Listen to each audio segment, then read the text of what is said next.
tener esta mesa de conclusiones que además se engalana con una ponencia magistral denominada La evolución de los derechos hacia Hábitat 3, a cargo de Enrique Ortiz Flores. Y bueno, pues esta mesa está conformada por nuestro procurador, el doctor Miguel Ángel Cancino, para quien pide un fuerte aplauso. También conforma esta mesa de conclusión el doctor Antonio Azuela, del Instituto de Investigaciones Sociales de la Universidad Nacional Autónoma de México, para quien también solicito un fuerte aplauso. No me resta más que ceder el uso de la palabra a nuestro procurador para que dé inicio a esta mesa de conclusión. Señor. Muchas gracias. Nuevamente, buenas tardes a todas, a todos. La verdad, muy contento de cerrar esta mesa con una presentación que ya verán ustedes, es nuestro cierre con broche de oro, como se dice, de Enrique Ortiz. Ahora lo presento y después de su presentación vamos a abrir la mesa a comentarios, a preguntas, y vamos a ir cerrando, doctor Azuela y su servidor. La verdad, hacer un resumen, una síntesis, una relatoría de todo lo que las discusiones, la información que hemos tenido durante estos 3 días, pues es muy difícil, la estaremos procesando. Espero que todo el mundo esté muy satisfecho con las distintas presentaciones, planteamientos que se han hecho, no solo desde acá, yo diría, sino intercambiar reflexiones, puntos de vista con todos ustedes, y de veras les agradezco mucho esta posibilidad, este tiempo que se han dado de acompañarnos, tanto al Instituto de Investigaciones Sociales de la UNAM, a la PAOT y a los distintos convocantes.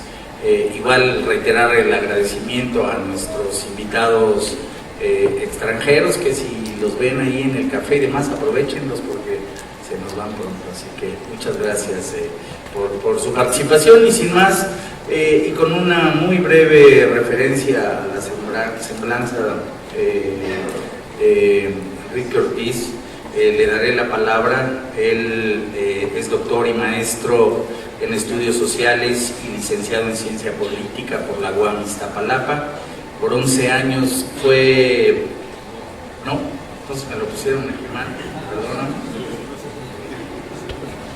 Ya le estamos dando títulos que no tiene, y entonces, perdón, Enrique, ya, sin más, en fin, el arquitecto acaba de ser reconocido hace poco con el Colegio de Arquitectos, el premio de la Asociación de Ingenieros Arquitectos de México. En fin, Enrique es una persona que tiene mucho tiempo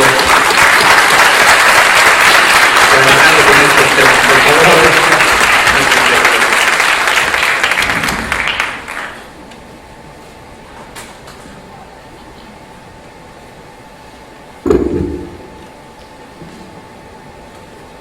Muchas gracias por la invitación, y me da mucho gusto estar aquí con ustedes. Yo voy a hacer una presentación en esta perspectiva de Hábitat 3, que sería la tercera conferencia de Naciones Unidas sobre asentamientos humanos, que ahora se han reducido los asentamientos humanos a las ciudades.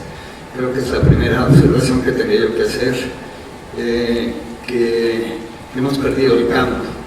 Es absolutamente absurdo, porque el campo-ciudad es un continuo y no podemos hablar del hábitat sin hablar del hábitat del campo. Es la primera reivindicación, el primer dilema que estamos enfrentando frente a este reduccionismo y ante situaciones gravísimas que están pasando en el campo, con el despojo de tierras, de lugares, de la gente, de sus lugares sagrados, de muchas cosas. Entonces pensamos que este es un punto clave. Yo quería mencionarlo de entrada porque es hábitat, debía hablar del hábitat integral. En general hemos visto cómo desde Vancouver hasta ahora ha habido una reducción de la visión del hábitat. Creo que la agenda de Vancouver fue mucho más integral en muchos sentidos. Ahí ya estaba, por ejemplo, el derecho a la vivienda, que nosotros hemos reivindicado mucho, y se decía que es un derecho fundamental. Para Hábitat 2 tuvimos que pelear casi 3 años para que no se perdiera el derecho a la vivienda de la agenda Hábitat. Y ahí fue una intervención de Estados Unidos que quería que ese derecho no existe. Y fue una pelea internacional fundamentada desde la sociedad civil, la defensa de esto, y se logró. Se quedó solo Estados Unidos en la discusión final, con Japón en contra, y se aprobó la inclusión del derecho a la ciudad, pero ya le quitaron lo de fundamental, le quitaron lo de ser un derecho básico.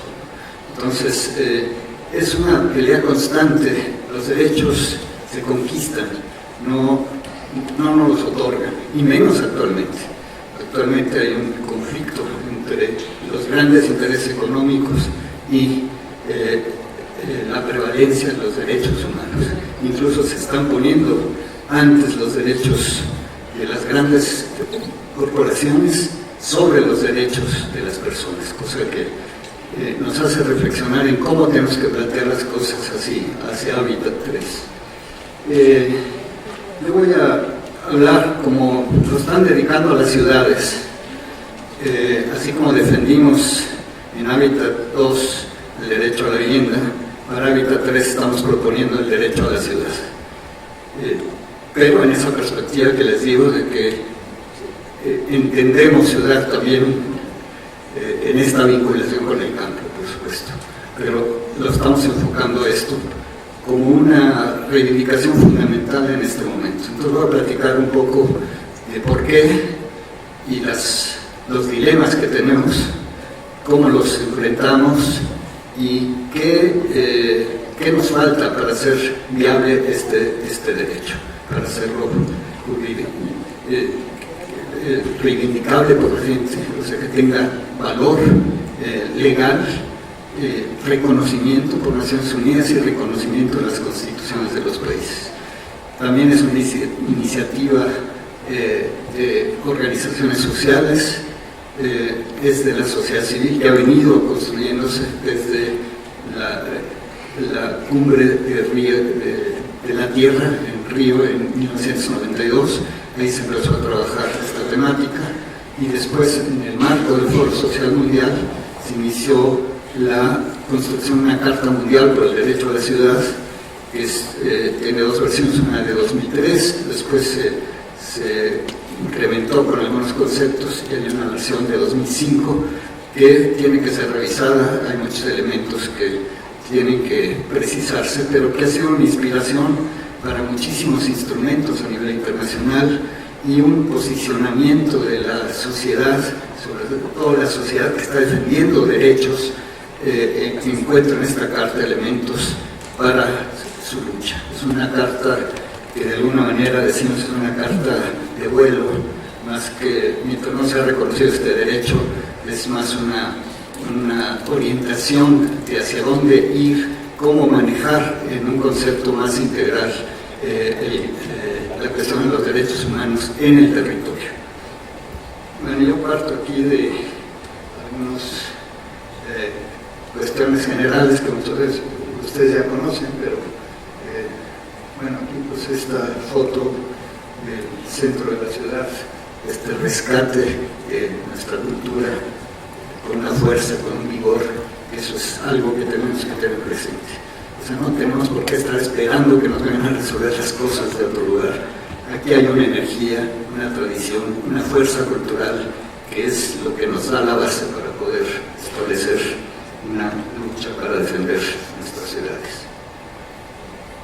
Estamos viviendo tiempos de muchas contradicciones, tiempos de cambio, incluso estamos hablando de nuevos paradigmas, estamos hablando de una nueva perspectiva civilizatoria, un cambio profundo.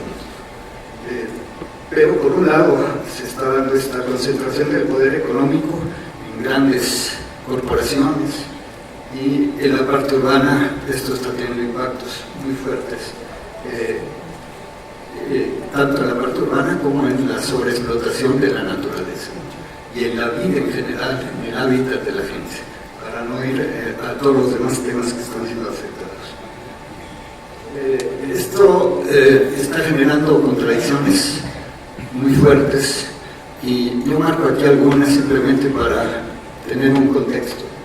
Esta cuestión de ciudadanos y ciudad, o sea, gente que para ser ciudadano tienes que tener derechos. Entonces, gente que tiene todos los derechos, pero que niega la ciudad, que se encierra, que cierra calles, que pone púas, barras, policías, perros y barreras para encerrarse en la ciudad, supuestamente para protegerse. Y por otro lado, ciudades sin ciudadanos, enormes espacios urbanos, sin servicios adecuados, sin comunicación adecuada, lejos de los centros de trabajo, con una enorme precariedad que ha proliferado en todos los países pobres del mundo. Más bien que pobres ni subdesarrollados, ni eso. Yo prefiero usar la palabra que decía el que inició toda esta cosa de hábitat en Naciones Unidas, un colombiano, ahorita no me recuerdo su nombre, pero decía los países mal pagados. Tenemos esta contradicción entre ciudades competitivas en claves de la globalización, Santa Fe aquí, y unos kilómetros, y ahí está este otro lugar, en las Golondrinas, que es un asentamiento irregular, peligrosísimo, precario, que es la imagen de ciudad que estamos construyendo. Se están haciendo macroproyectos supuestamente para la vida mejor, y a costa de esto estamos desplazando gente que pierde lo poco que tiene, que se aferra a un bostecito, como en esta foto, la destrucción de los lugares, de sus apoyos, de su cultura, de su vida. Todo esto se hace a costa de esto. Aquí atrás de esta gran macroproyecto aquí en Santa Fe está la cooperativa Palo Alto, que ha logrado mantenerse ahí 45 años gracias a su forma de propiedad, a su organización y a la solidaridad que ha despertado a nivel mundial. Tenemos millones de casas abandonadas y millones de personas sin hogar.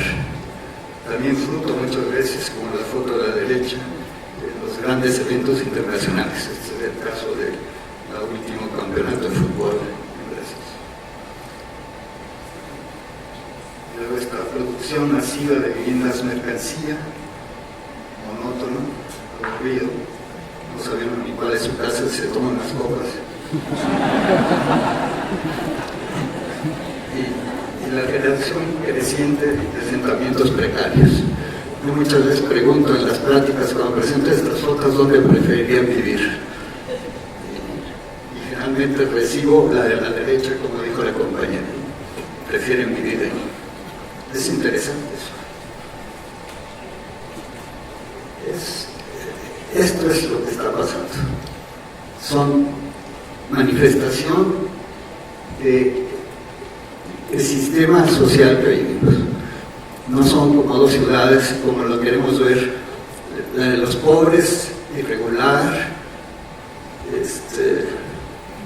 incluso ilegítima, muchas veces incluso criminalizada, la ciudad informal que le llamamos. ¿No? Las dos ciudades están juntas y son fruto de lo mismo, son fruto de las mismas consecuencias.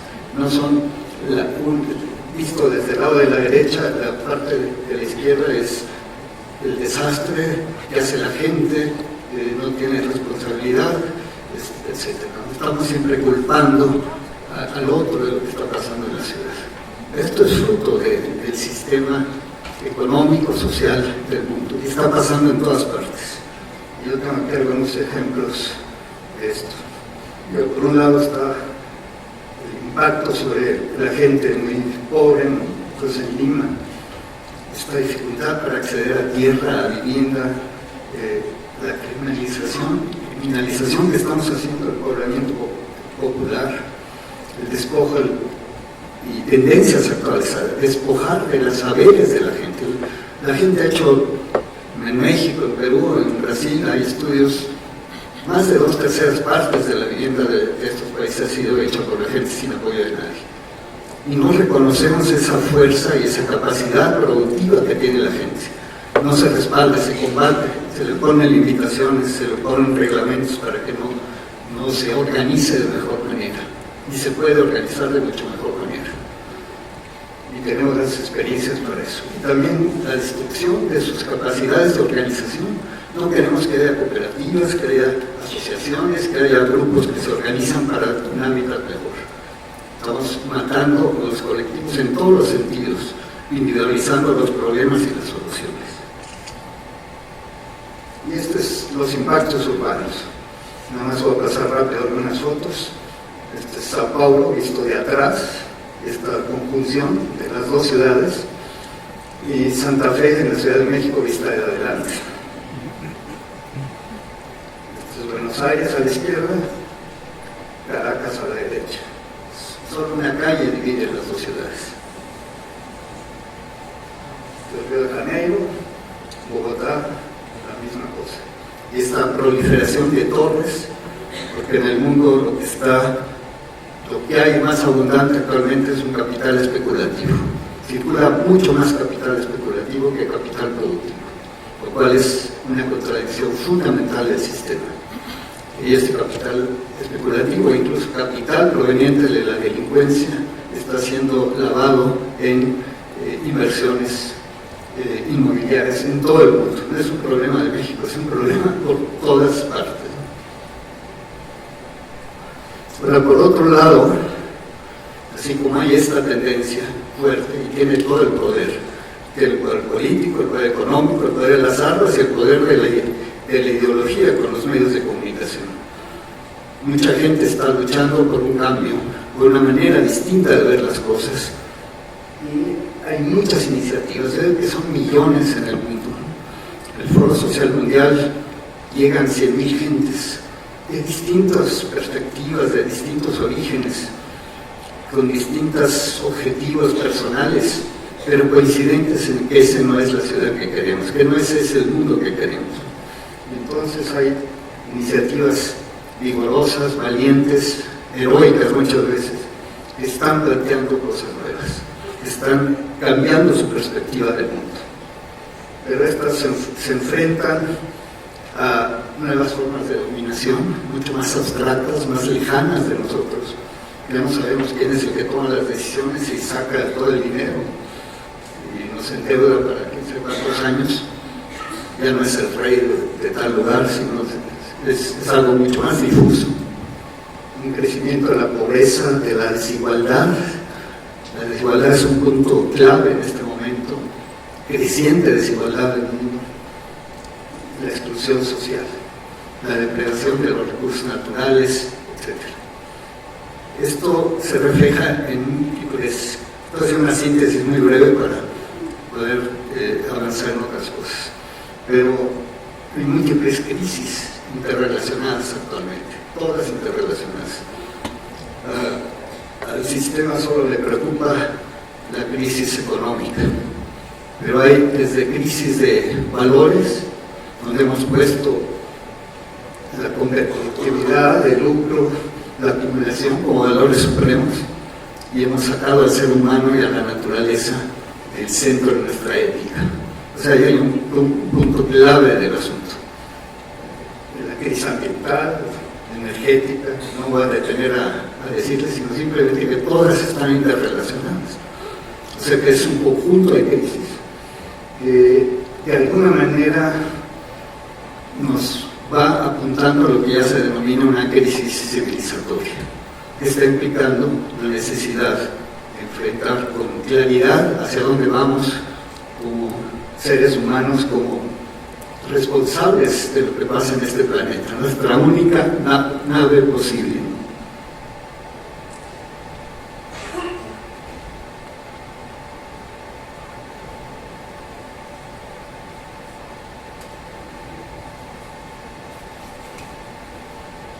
Por más que nos digan que hay planteamientos científicos que nos permitirían ir, o imagínense que nos vamos a la luna, algunos aburridos de este mundo, y qué aburrido vivir en la luna, ¿no? Es bastante espantoso, ¿no?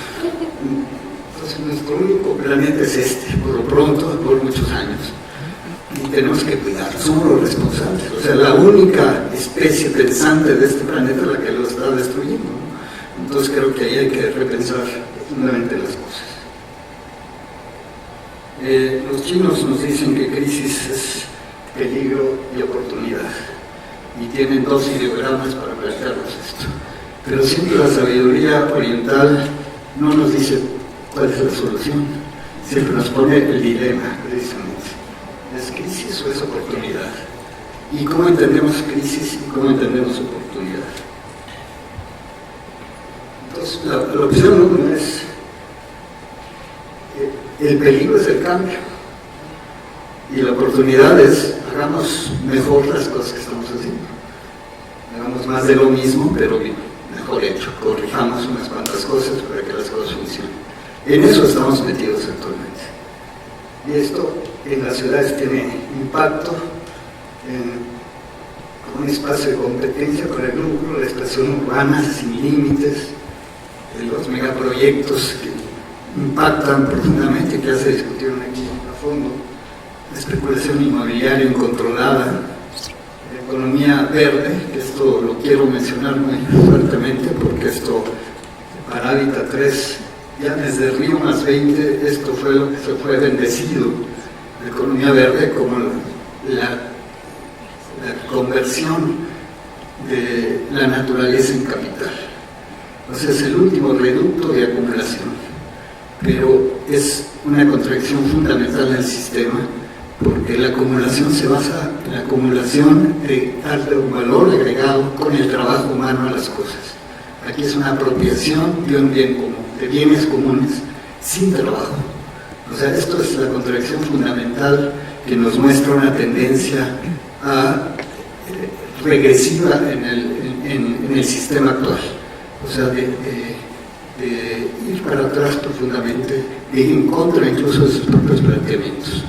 Y esto está teniendo impactos fuertísimos, sobre todo en el campo, con esta proliferación de zonas mineras, de zonas prácticamente de despojo de tierras de las comunidades indígenas, de las comunidades cercanas a los mares, de la producción de los bosques, de la producción agrícola tradicional de los bosques, de todo esto hay un despojo profundo con mucho sufrimiento humano.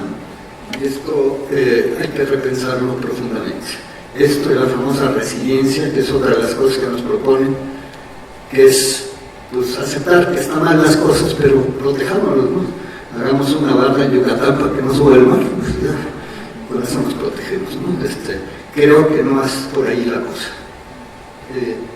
La renovación urbana y la gentrificación de las ciudades como otra de las cuestiones sin pensar en la gente, etc. Aquí simplemente puse algunas de las consecuencias de hacer más de lo mismo con mucho más fuerza, poniendo todo ahí y esperando que eso crezca y que ahí tengamos la solución. Además de esta receta de moda, las asociaciones público-privadas. Esto confronta la planificación con la lógica del mercado. O sea, no hay una planificación. Ahora se planifican más los negocios inmobiliarios que las ciudades. O sea, lo que se planifica son los negocios inmobiliarios. Hay una asociación de intereses económicos y políticos. Se disminuye el papel regulador del Estado, esto es muy grave. Se estimula la corrupción. Y la verdad es que de repente andan buscando los conflictos de intereses y lo que encontramos es que ya no hay conflicto, o sea, los intereses son los mismos y esto está generando problemas muy serios para poder enfrentar las cosas. No da lugar a las iniciativas de la gente tampoco. Hemos visto cómo se cierran los espacios a las iniciativas transformadoras de la gente. Cuesta mucho trabajo impulsar un pequeño cambio, lo logras y te lo tira el siguiente que viene. O sea, hay cuestiones ahí también también bastante graves. Entonces yo me voy por esta frase, aquí está sintetizada, de este señor, que hacía la teoría de la relatividad, pero en sus frases era bastante contundente y nada relativo. No podemos resolver problemas pensando de la misma manera que cuando los creamos. O sea, tenemos que pensar de otra forma. Parece que ese es el gran reto que tenemos en este momento. Entonces, la opción 2 es el peligro, es hacer más de lo mismo, y la oportunidad es hacer cambios. Esta es otra manera de ver las cosas, o sea, voltear la tortilla del otro lado. Entonces, las ciudades las podemos ver como espacios para la vida, el desarrollo urbano como una construcción social, participativa, la planificación como un proceso permanente, interactoral, incluyente, las personas como sujetos responsables en la construcción de estos espacios de libertad, de intercambio, de comunicaciones. El sentido de las ciudades es el conjuntar, el complementarlos, en apoyarnos, en solidarizarlos. Hablamos muchas veces en uno de los planes que se estaba haciendo del Distrito Federal, había 3 ejes. Uno era la equidad, magnífico; otro era la sustentabilidad, excelente; y el tercero era la competitividad, que destruía los otros 2. ¿Cómo es que podemos pensar más bien una ciudad solidaria o en espacios solidarios? Entonces, es el cambio de perspectiva y que parece estarnos pidiendo que cambiemos nuestra mente. Esto es en esta perspectiva que hemos venido trabajando, lo que ya les decía yo al origen, el derecho a la ciudad, y que queremos impulsarlo hacia Hábitat 3 como un elemento nuevo al que también se está oponiendo el mismo país que se puso el derecho a la vivienda. Se ve como un derecho, y esto es lo más complicado, ¿no? Y aquí Toño Azuela nos dirá por las complejidades jurídicas de hablar de un derecho colectivo y complejo. Lo complejo, lo voy a explicar; lo colectivo se lo dejo a eso para que nos lo comente después, pero lo vemos así, porque es el derecho de todos los que habitan, incluso los que usan las ciudades, es el compartir un espacio. No es la suma solo de derechos, sino que es cuando tú sumas una serie de cosas en una forma integral, es algo diferente. La computadora no es la suma del ratón y del teclado, la base de la memoria, sino que es el conjunto de todo esto lo que te da las posibilidades de utilizar. Es fundamental para la plena realización de la ciudadanía y la libre determinación. Los derechos humanos se orientan fundamentalmente por la autodeterminación, no solo de los pueblos, sino de las personas, en lo que atañe a nuestra vida. Una de las cosas que estamos perdiendo y que se pierde a pasos acelerados es la autonomía de la gente. Y la autonomía es fundamental para una transformación. El disfrute de las ciudades bajo principios de libertad, de equidad, de igualdad, de democracia, sustentabilidad y justicia social. Este es el sentido que tiene la Carta Mundial del Derecho a la Vivienda, y como se construyó también la Carta de la Ciudad de México por el Derecho a la Ciudad. Aquí está la matriz que construimos para la Carta de la Ciudad de México. Desde una perspectiva justamente empezar a manejar la complejidad. Aquí no verán ustedes sectores. La vivienda está en toda esa matriz. Con esta cosa se pasa hablando. La vivienda está en toda esta matriz. El abasto está en toda esta matriz. La salud está en toda esta matriz. Todo tiene que ver con todo. Creo que ese es un punto clave que, por un lado, la ciencia nos está dando. Todo tiene que ver con todo. Todo está articulado. Pero nosotros, seres humanos, somos parte de la naturaleza, no somos los dueños de la naturaleza. Esto cambia el concepto, nos lleva a manejar la complejidad. Y lo que tratamos es empezar a entrar a ese toro, relacionando todo con todo en la medida de lo posible. Y Por un lado, en la parte de la izquierda pusimos los sueños de la ciudad. Queremos una ciudad democrática, incluyente, sostenible, en lo económico, en lo social, en lo ambiental, una ciudad productiva, una ciudad educadora. Esto es muy importante, ahorita lo comento. Una ciudad habitable, que tiene que ver con los desastres, segura ante la violencia, saludable y sobre todo convivencial, aceptando la diversidad cultural como uno de los valores fundamentales de una ciudad. Esta que decía Manuel Perlot, esta convergencia de tantos diferentes. Nuestra ciudad no es una ciudad, son muchas ciudades. Y esto tenemos que armonizarlo, tenemos que aprender a valorarlo y no a discriminar. El marco azul nos da dos cosas, porque después voy a explicar un poco los fundamentos estratégicos, pero lo que nos está dando es cómo construimos ciudadanía. Por un lado, la ciudadanía no es solo que puedas votar, o sea, la democratización de la sociedad al nivel más profundo posible, pero también para ser ciudadano tienes que tener derechos. Son las dos cosas que se conjuntan y son los que marcan esta matriz. Y es la democratización profunda de todos los espacios de gestión de la ciudad al nivel más alto posible que podamos conquistar como sociedad. Y la otra es el ejercicio pleno de los derechos. En la Carta de la Ciudad de México metimos los derechos existentes, pero también los que sueña la gente. Esa parte de la izquierda surge de la Asamblea Mundial de Pobladores que se organizó en el año 2000, en principio de este siglo. Se realizó conjuntamente con el Movimiento Urbano Popular, y tuvimos presencia de 32 países, gente de base de las comunidades organizadas de 32 países. Y ellos trabajaron sobre esto. Y esa es la base sobre la cual se empezó a construir estos sueños. Todo lo que está en medio de la matriz son las interrelaciones. Y a veces, si ustedes leen la carta, parece que se repite, porque se repite cierta cosa, pero se correlaciona con otra cosa distinta. Esas correlaciones son las que nos van aproximando. Es un primer ejercicio que podemos ir mucho más a fondo para ir correlacionando todo con todo. Y esto nos lleva a cambios muy interesantes que voy a ir comentando.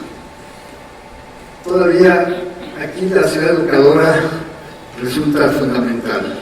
Si lo concebimos no solo como la educación cívica de quienes vivimos en ella, que lo hemos perdido totalmente, sino también el cambio cultural que implica esta segunda opción, o este segundo, dentro del dilema de cómo manejar crisis y oportunidad, de ver la crisis, de ver la oportunidad como el cambio, está implicando precisamente un cambio cultural que es lo más difícil de obtener y lo que tenemos que empezar a trabajar profundamente. Los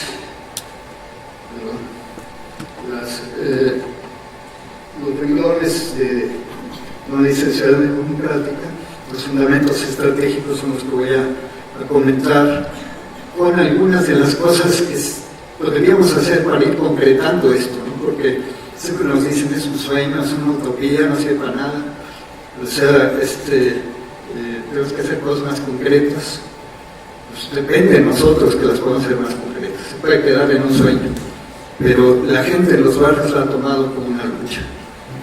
La está mencionando en muchos lugares, no solo aquí, en muchas partes de América Latina se está construyendo. Tenemos actualmente en la perspectiva de Hábitat 3 una plataforma mundial por el derecho a la ciudad, para impulsarlo desde todas las regiones. Se está trabajando en eso y hay grupos muy interesantes investigando, produciendo propuestas, etc. Esta primera columna, que es el primer fundamento estratégico, fundamento es casi como principio, pero cuando hablamos de principios es casi una palabra, ¿no? Honestidad, igualdad, etc. Aquí, cuando no se un fundamento estratégico es que tiene acciones, o sea, en el medio de esa matriz están los planes, los programas, las acciones de los distintos actores, la concertación entre ellos. O sea, hay toda una serie de cosas que es lo que llena esa matriz que debe llenar. En esta realización de los derechos humanos, la primera cosa que tenemos que luchar es el reconocimiento del derecho a la ciudad. Y esto tiene, sobre todo, connotaciones difíciles cuando lo planteamos como un derecho colectivo. Esto tiene que hacerse en el marco de Naciones Unidas, pero también en las constituciones. Ecuador ya lo puso en la Constitución, pero atrás de ponerlo en la Constitución de Ecuador no hubo un proceso social. Entonces ahora no saben qué hacer con él. Aquí en México hay un proceso social, pero no saben qué hacer con él en las decisiones. O sea que tenemos que conjuntar ambas cosas, ¿no? Lo primero es reconocer ese derecho. Eso nos da el margen para poder pelear, reivindicar las cosas. Y esto es algo que tenemos que poner mucha atención, mucha creatividad, mucho conocimiento para poder impulsar este derecho a nivel internacional y que quede ya en la Agenda Hábitat, porque la Agenda Hábitat no le hacen caso a los gobiernos, y ya lo vimos en Hábitat 2, quedaron 2 programitas ahí de todo lo que se dijo, que además fueron opacados por las metas del milenio. O sea, no se hizo nada, no hubo dinero, no hubo mayor organización. Entonces, aquí yo voy a ir comentando en cada eje las cosas que tanto podemos hacer concretamente, como sobre todo lo que son puntos claves a reivindicar en Hábitat 3. Entonces, este reconocimiento del derecho a la ciudad es lo primero. La universalidad de los derechos nos da la base para que sea colectivo, en el sentido de que todos los que habitan la ciudad tienen ese derecho a la ciudad. Pero después voy a mencionar algunas aproximaciones porque hay una dificultad básica para poderlo reconocer así. Hay nuevos derechos que impulsar también, y también se están impulsando. Sobre todo el derecho a la tierra, es increíble. Se reconoce el derecho al agua, se reconoce el derecho al trabajo, a la alimentación, incluso los derechos ambientales han ido avanzando, se están reconociendo, y no se reconoce en Naciones Unidas el derecho a la tierra. Es curiosísimo. Y a lo mejor el origen está en que, me decía alguien que la primera escritura cuneiforme que hay en el mundo es la venta de un terreno, o sea que lo volvimos mercancía desde esa época. Y ya por eso ni siquiera pensamos que es fundamental. Pero cuando vemos esas ciudades duales, y queremos ahora hacer ciudades compactas, por ejemplo, ¿cómo hacer ciudades compactas si no incluyes a los pobres? ¿Y cómo incluyes a los pobres si no tienes política de suelo? O si no conviertes, que sería lo que habría que hacer, un bien común que es la tierra, otra vez en un bien común y no en una mercancía, al libre mercado y a la especulación total, que es lo que estamos viendo en el mundo actualmente. Entonces ahí hay cuestiones fuertes que trabajar juntos para poderlas llevar. Está el derecho también a la energía, el derecho al transporte de calidad, son derechos y muchos otros que se pueden seguir reivindicando. Ahora, ¿cómo podemos dar exigibilidad a esta universalidad del derecho? Por ejemplo, no es tan difícil actualmente decir a quiénes estamos atendiendo. Nosotros manejamos el campo de la vivienda como el ejemplo. Estamos atendiendo a ciertos sectores sociales, pero hemos dejado fuera, precisamente porque este concepto de universalidad de los derechos nos hace ver que los derechos son para todos, no para el que pueda comprar. Entonces, ¿cómo atendemos a los que no pueden comprar? O a los que necesitan un apoyo para poder comprar, o para poder producir su propia vivienda, que es lo que hacen los pobres, y que pueden hacerlo de mejor manera. Entonces, eso nos plantea toda una serie de cuestiones muy interesantes. Pero podemos exigir que haya programas para el conjunto de la sociedad, no solo para el que pueda pagar. Y esto también tiene sus bemoles. ¿Cómo lo vamos a hacer? Dentro de la concepción mercantil es muy difícil. Dentro de la concepción social no es tan difícil.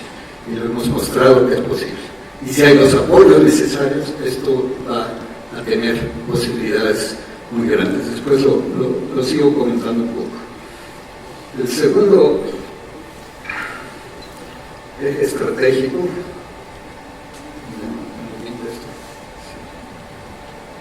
es la función social de la ciudad, del suelo y la propiedad.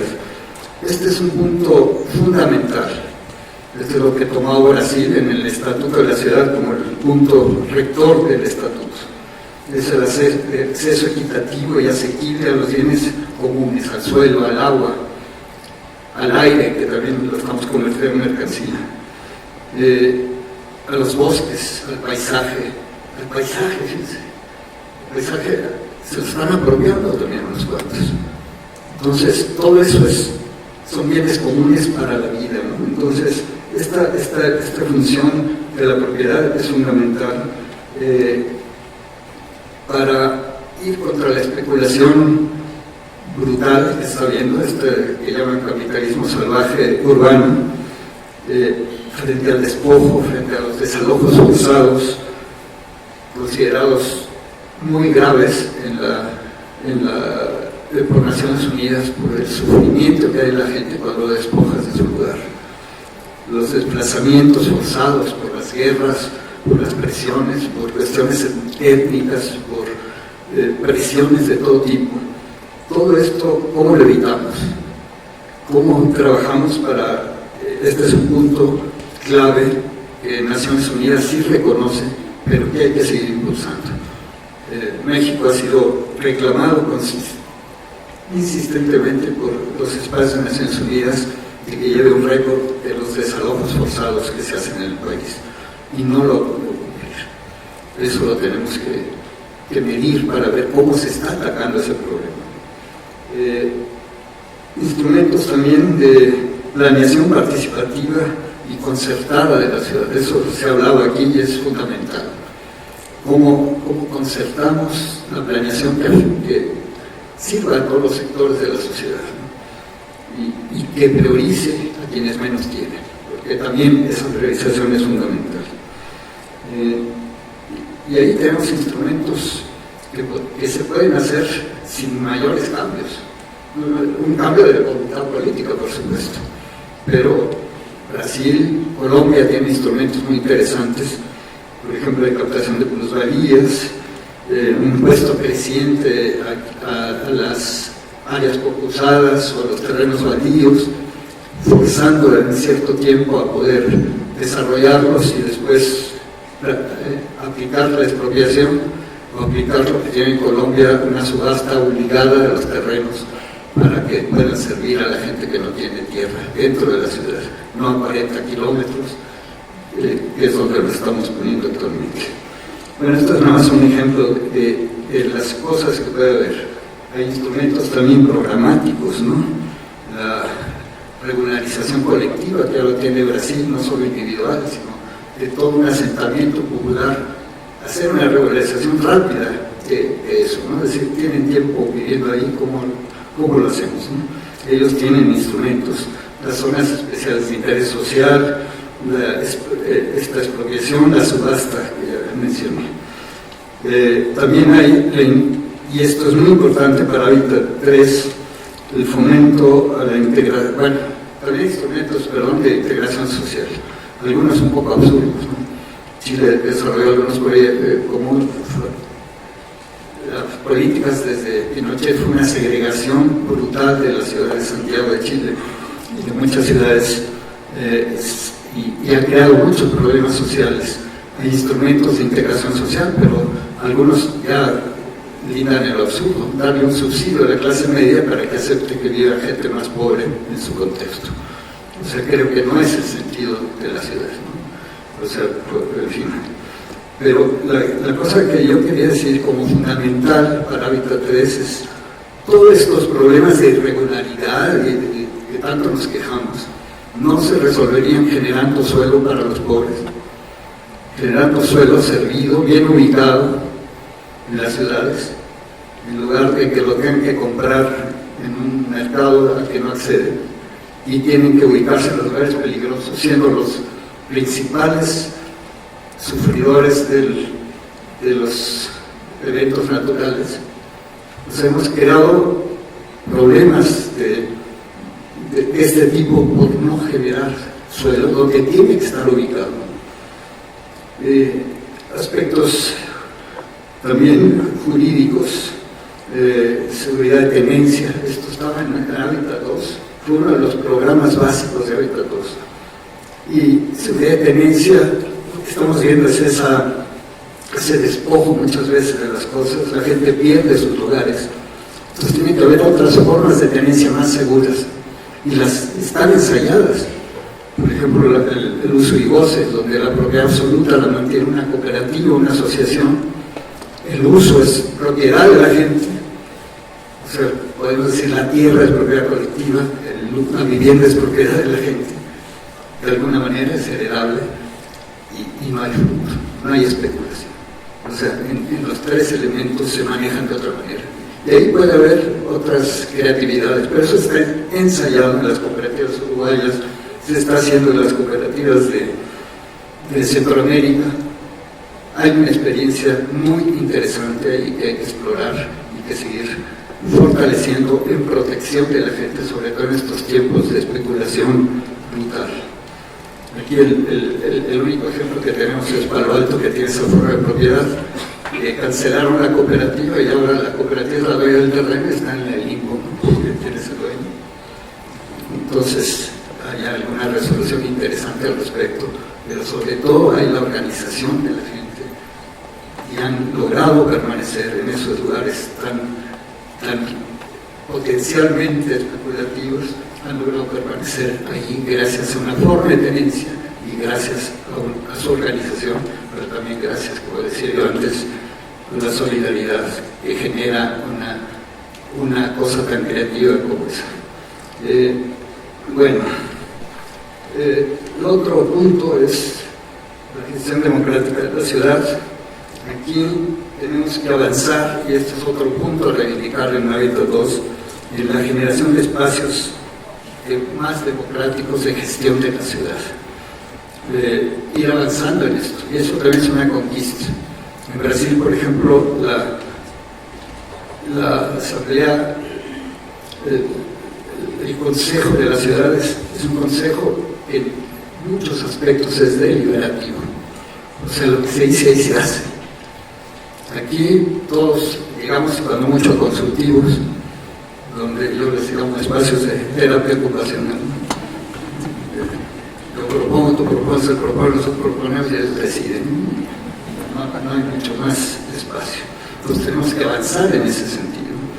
La planeación democrática, los presupuestos participativos, ampliar el espacio de los presupuestos, no reducido a unos cuantos centavos, sino a cosas más sustantivas. Creo que esta ciudad ha avanzado mucho en estas perspectivas, pero puede seguir avanzando mucho más. Pero tenemos también que ser conscientes que es una graduación también de la participación. O sea, la participación fundamental en la vivienda es de la gente. ¿Qué tienen que hacer los gobiernos diseñándonos las casas?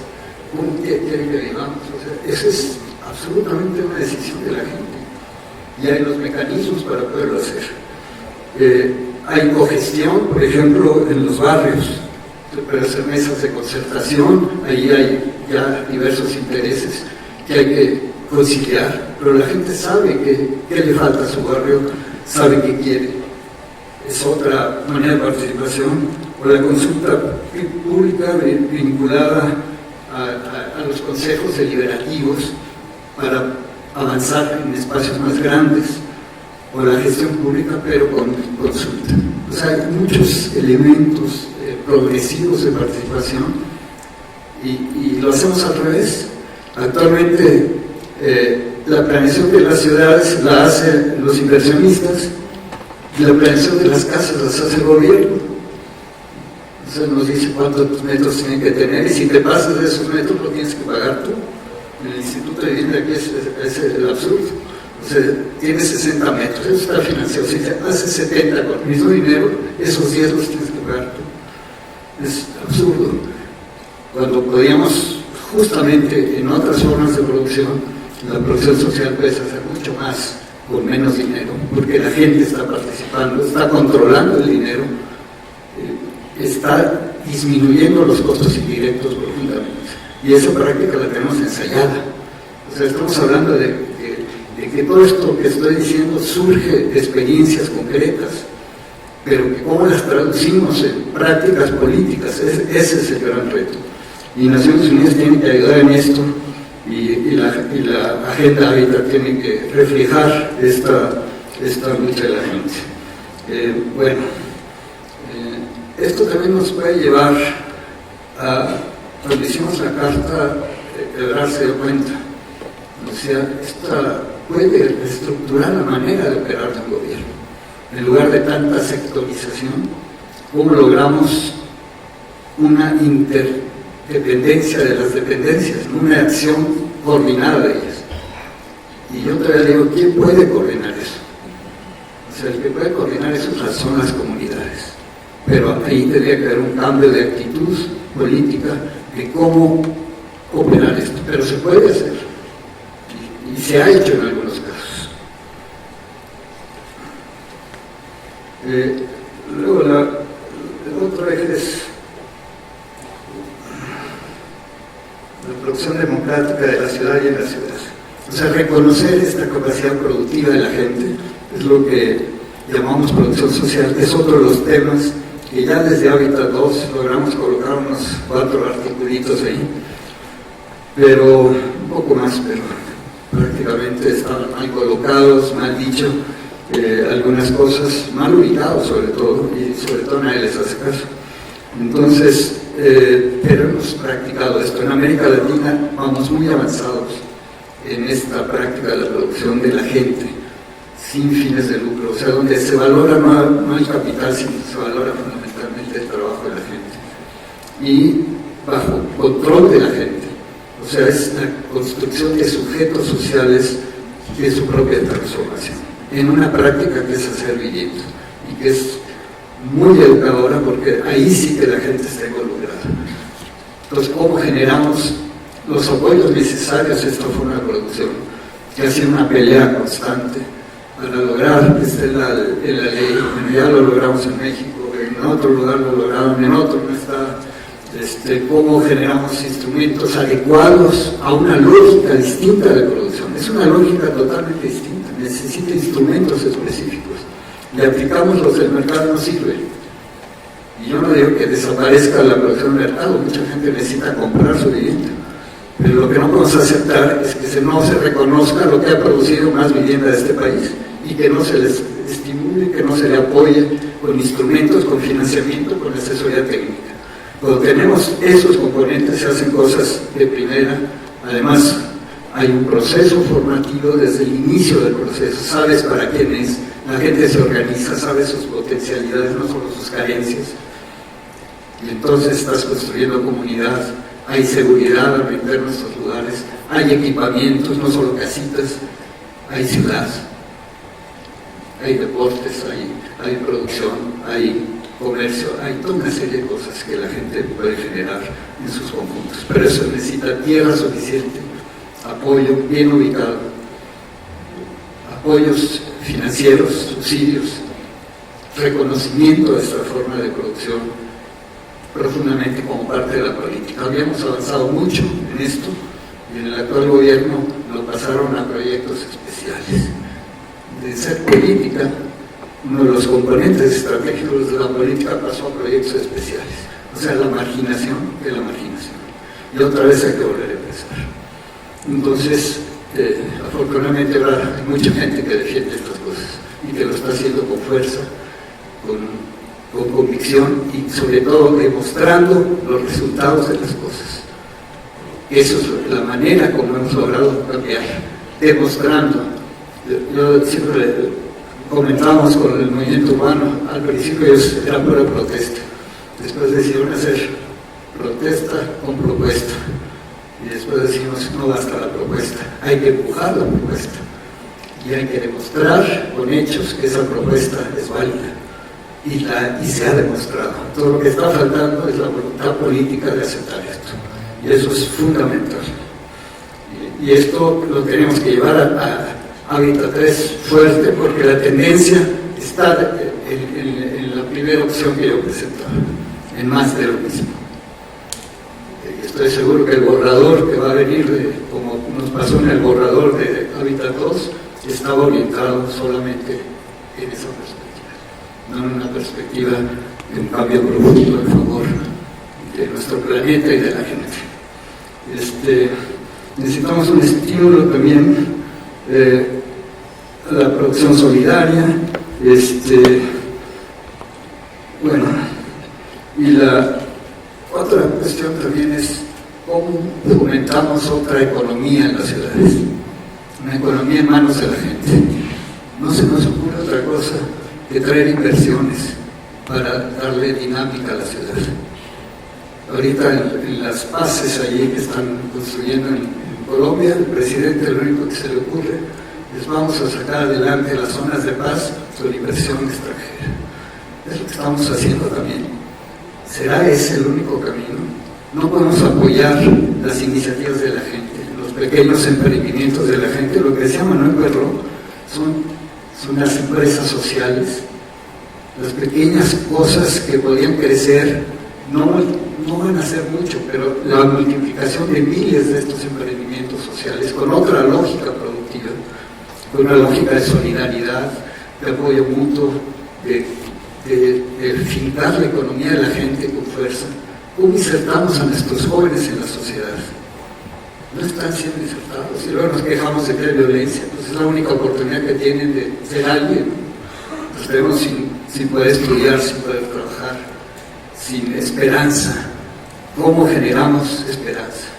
Y eso no puede ser con grandes inversiones, que incluso si yo pongo el ejemplo, por ejemplo, de las franquicias, cómo han acabado con las tiendas de la esquina, de doña Panchita, que le daba hasta fiada a los que conocía, cómo han acabado con todo. Vayan ustedes a las ciudades del interior, puros Oxxos y puros 7-Ups como el León.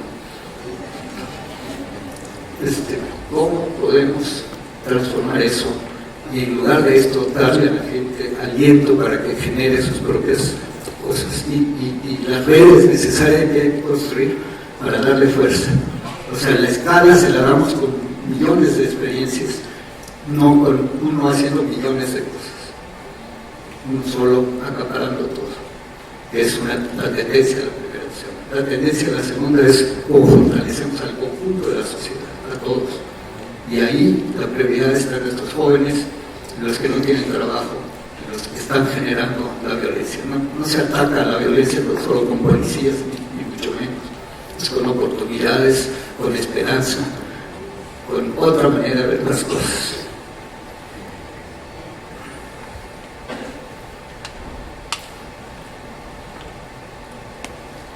Otro de los ejes es el penúltimo. Es el manejo sustentable y responsable de los bienes comunes, de los recursos generados por el ser humano. Esto es muy, muy importante. ¿Cómo podemos rescatar los bienes comunes?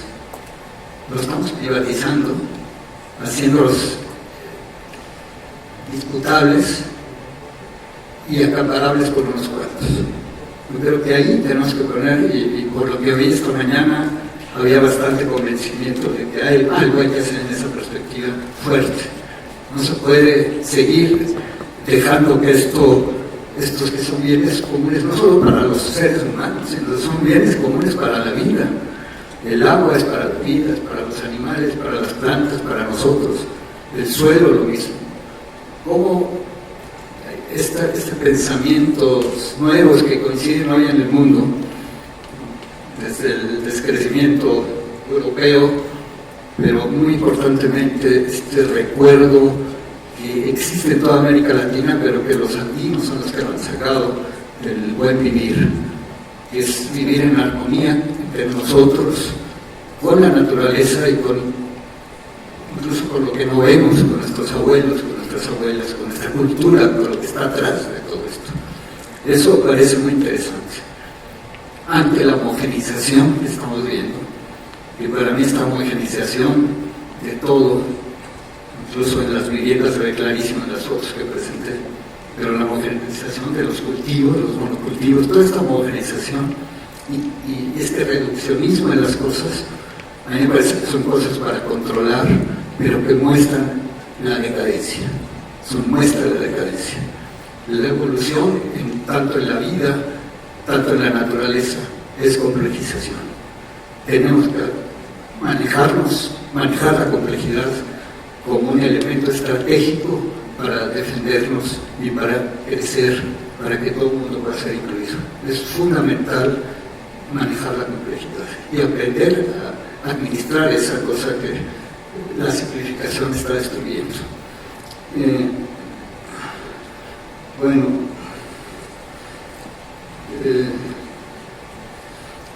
Aquí en esto estamos un poco al revés, ¿no? Por un lado, estamos colocando a los pobres en las periferias lejanas, que son los que tenían que estar cerca de las fuentes de trabajo. Por eso se abandonan las casas.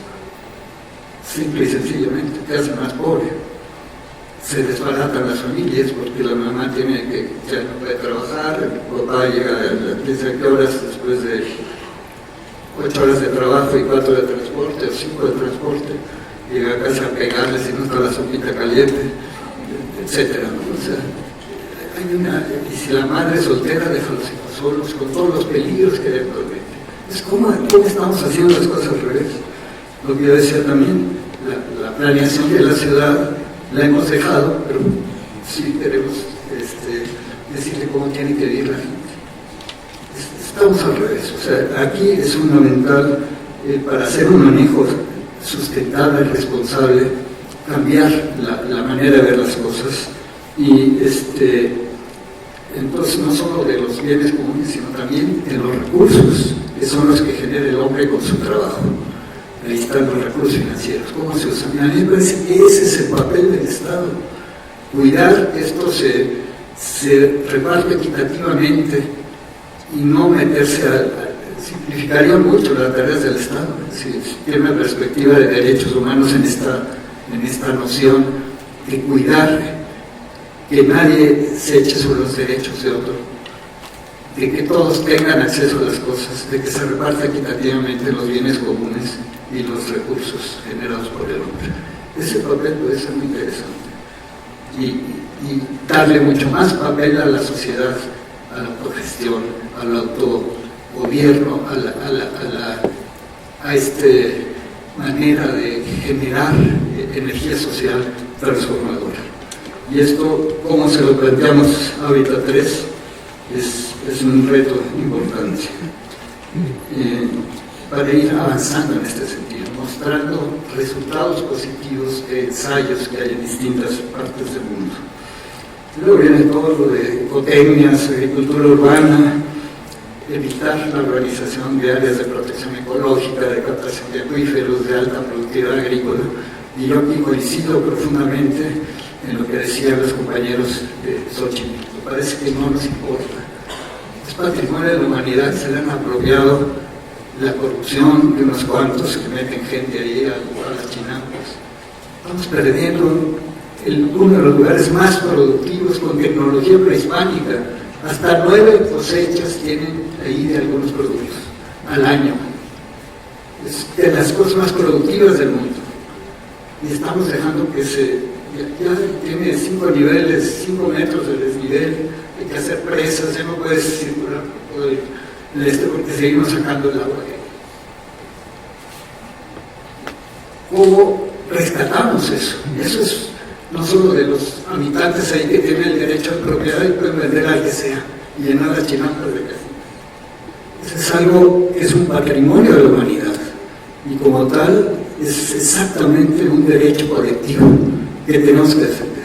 Como lo hacemos es un derecho defendible y evitamos lo que estamos haciendo por las mismas prácticas del Estado y el chip de ganar un poco de centavos que hemos metido en la mente de todo el mundo. Este cambio cultural fundamental. Bueno, finalmente, el último eje es este. el disfrute democrático y equitativo de la ciudad. Es hacer una ciudad disfrutable y no padecible, ¿verdad? Ahora la padecemos, tenemos que hacerla disfrutable. Esto tiene que ver con el transporte, pero sobre todo tiene que ver con el manejo del espacio público. ¿Cómo garantizamos que el espacio público sea público y no privaticemos el espacio como se pretende hacer aquí en la avenida Chapultepec? Nos dicen que están generando espacio público, no están generando espacio público, están generando espacio privado. Creo que tenemos que cambiar las cosas en esta manera de verlo. El disfrute democrático, el rescate de la gestión participativa del espacio. Aquí, por ejemplo, el bosque de acá del sur de la ciudad, ahí en la zona de Tlalpan, el bosque de Tlalpan, lo cuidan 10,000 corredores, los que corren ahí. No sé si han visto el libro que hicieron, es un libro precioso de toda la fauna, la flora. Son los corredores los que los cuidan. Y es un espacio enorme.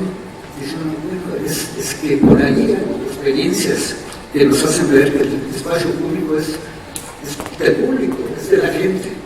Y no es un espacio que depredamos o que privatizamos y que ya no es accesible a todos. Entonces esto es fundamental. La adecuación cultural contra la homogenización es también fundamental respetarlo en todos los aspectos. Y la protección del patrimonio. Aquí con toda tranquilidad te tienen un edificio catalogado por Bellas Artes para hacer una torre. Muy tranquilo, y además te lo presumen. Y estamos destruyendo el patrimonio popular. Ese es el que nadie defiende, porque todavía el patrimonio oculto, mucha gente lo defiende. El patrimonio popular difícilmente es defendido. Acabo de ver en el norte de Yucatán cómo le mandaron bloques y bovedillas a unas hermosas casas en San Felipe, casas de madera, de colores hermosos. La gente estaba encapsulando sus casas detrás de los bloques, destruyendo el paisaje. Pero no les importa porque creen que no hay dinero atrás de eso. Pero piensen, ¿quién va a querer ir a San Felipe? Que lo ponen en todas las guías turísticas a ver Iztapalapa. ¿Por qué no le ponen dinero a conseguir la madera que ya destrozaron, pero se puede traer de otros lugares y reparar esas casas hermosas? Bueno, eso no lo estamos haciendo. Entonces estas cosas también culturales tenemos que pelearlas en un hábitat 3. Y finalmente diría, Toño, tu tarea es que nos ayudes a pensar cómo esto del derecho colectivo. Yo nomás tengo unos puntitos ahí. Porque hasta ahora hablé de la complejidad, el otro aspecto de hacerlo colectivo. El principio es que o la ciudad es para todos o no va a ser para nadie. Es así de sencillo. O sea, en el momento que no es para nadie, vamos a tener violencia, vamos a tener presiones, vamos a tener peleas por los espacios, disputas, y siempre gana el poderoso. Es el derecho a un bien colectivo. También se puede manejar como los intereses de un grupo que defiende un bien público. Esto es más viable para empezar a trabajar. Pero lo que debemos es tener en mente es rescatar los bienes comunes, como bienes comunes, no como mercancía. Eso va a ser muy difícil, porque vamos avanzando en fortalecer ese concepto. Leyes nuevas, y ningún partido dice nada, le vamos fortaleciendo esa tendencia. Pero tenemos que hacer conciencia de eso, que son bienes comunes para la vida. Y entonces trabajemos sobre los bienes públicos. Esos tampoco son disputables, no hay exclusividad, no hay rivalidad. Por ejemplo, un aire sano, todos queremos un aire sano. La contaminación nos afecta a ricos y pobres. No hay nadie que se apropie del aire malo, del aire bueno.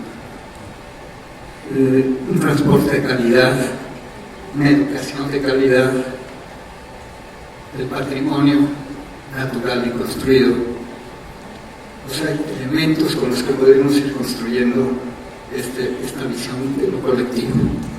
Y creo que por ahí podemos buscarle. Y en fin,